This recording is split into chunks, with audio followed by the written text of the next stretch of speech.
बेनीवाल जी, श्री हनुमान बेनीवाल जी। धन्यवाद सभापति जी।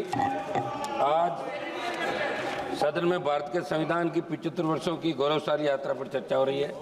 सभापति जी, सदन के साथी विद्वान सदस्यों ने पक्ष विपक्ष दोनों तरफ से, और खुशी की बात ये भी है कि 7 घंटे से अलग अलग विचार आए, उधर से भी आए, इधर से भी आए, और सारी बात खुल के आई। निश्चित रूप से वर्ल्ड के अंदर हिंदुस्तान सबसे बड़ा लोकतांत्रिक देश है और दूसरे देश हिंदुस्तान को फॉलो करते हैं। प्रत्येक धर्मनिरपेक्ष देश में है, या प्रत्येक धर्म को मानने की एक हर व्यक्ति की आज़ादी है।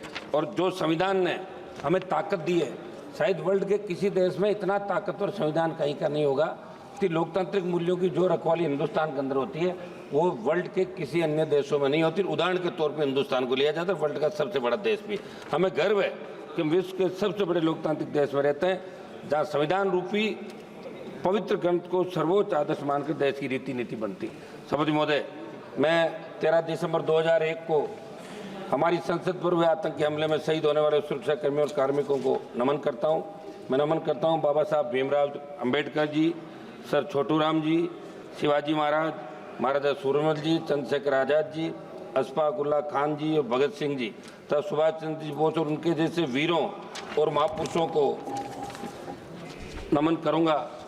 भगवान बिरसा मुंडा जी, सरदार उधम सिंह जी को और जलियांवाला बाग में शहादत देने वाले वीरों और राजस्थान के मानगढ़ में शहादत देने वाले मेरे वीर आदिवासियों को।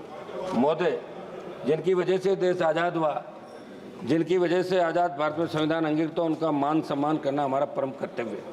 बाबा साहब अम्बेडकर जी ने कहा था कि संविधान मात्र कानूनी दस्तावेज नहीं है, ये हमारे जीवन का सारथी है और सामयिक आवश्यकताओं के अनुरूप है। सभापति महोदय, हिंदुस्तान में प्रत्येक नागरिक को वोट का अधिकार देने की पैरवी बाबा साहब ने करी। उस समय जब संविधान प्रारूप समिति के सामने मामला आया, जब अंग्रेजों के जाने के बाद, तभी बात चली थी कि वोट का अधिकार पढ़े लिखे लोगों को मिले या जमींदारों को मिले या दूसरों को मिले, उस जाति के लोगों को मिले। तब बाबा साहब ने इस बात को कहा, व्यापारी को मिले, तब कहा कि वोट का अधिकार प्रत्येक व्यक्ति को मिलना चाहिए जो हिंदुस्तान के अंदर पैदा हुआ और जिसने इस गुलामी के जंजीरों के अंदर जकड़न, चाहे अंग्रेजों का राज था, उससे पहले जो जितने भी काल आए जहाँ हिंदुस्तान का नागरिक गुलामी के अंदर सांसें ले रहा था, लेकिन प्रत्येक व्यक्ति को वोट का अधिकार मिले। बाबा साहब ने वोट का अधिकार प्रत्येक व्यक्ति को दिलाया, जिसकी बदौलत आज हम और आप सब इस पार्लियामेंट के अंदर बैठे हैं। मैं बाबा साहब ने कहा कि सदियों से गुलामी की जंजीरों में जकड़े प्रत्येक व्यक्ति को वोट का अधिकार मिले तो अपने मनमाफिक सरकार का वो चुनाव कर सके। सभापति महोदय, संसद हमले की बरसी मनाई जा रही है। 13 दिसंबर 2001 को जो संसद पे आतंकी हमला हुआ, सबसे पहली शहादत राजस्थान के बेटे जगदीश यादव, जेपी यादव ने दी। राजस्थान में सीकर से अलग होकर बने नीम का थाना के रहने वाले जेपी यादव आतंकियों से शेर की तरह लड़कर वीर गति को प्राप्त हुए। सभापति महोदय, 26 नवंबर 1949 को हम भारत के लोगों ने स्वतंत्र भारत के संविधान को अंगीकृत, नियमित और आत्मसमर्पित करने का संकल्प लिया था। संविधान की इस गौरवमय यात्रा को आगे बढ़ते बढ़ते जब हम देखते हैं तो नजर आता है कि देश के किसी न किसी कोने के अंदर हमारे दलित भाई, पिछड़ा भाई, हमारा आदिवासी भाई समानता के अधिकार को हासिल करने की जूझ रहा है। राजस्थान की मैं बात करूंगा, जालोर जिले के साइला तहसील के सुराना गांव में कथित तौर पर पानी की मटकी को छूने पर हुई पिटाई के अंदर एक 9वीं क्लास का बच्चा इंद्र मेघवाल, जिसकी मौत हो गई। मैं खुद मौके पर गया था। पाली के सरकारी हॉस्पिटल में कोविड हेल्थ सहायक जितेंद्र मेघवाल की हत्या इसलिए कर दी कि आप मुँह नहीं रख सकते, मुँह रखने अधिकार। एक मिनट साहब, बात तो करने दें, ऐसे क्या कर रहे हैं आप? केवल इस बात के लिए कर दी क्योंकि वो मुँह रखता था। हाल ही में बालोतरा में किस्ताराम मेघवाल की हत्या कुछ लोगों ने कर दी। मेरे संसद की खींवसर विधानसभा क्षेत्र के तांतवास गांव में मेघवाल समाज के परिवारों को दबंगों ने पीटा, मगर कोई कार्रवाई वहां की पुलिस नहीं कर रही, जहाँ राजस्थान के अंदर आपकी सरकार आती है। मैं मांग करूंगा कि आज़ादी के 75 साल बाद दलितों को, पिछड़ों को, सबको उनका हक और अधिकार मिले और जो कानून है उसके दायरे के अंदर प्रत्येक व्यक्ति को न्याय कैसे मिले, ये आप लोग इसके अंदर कराएं।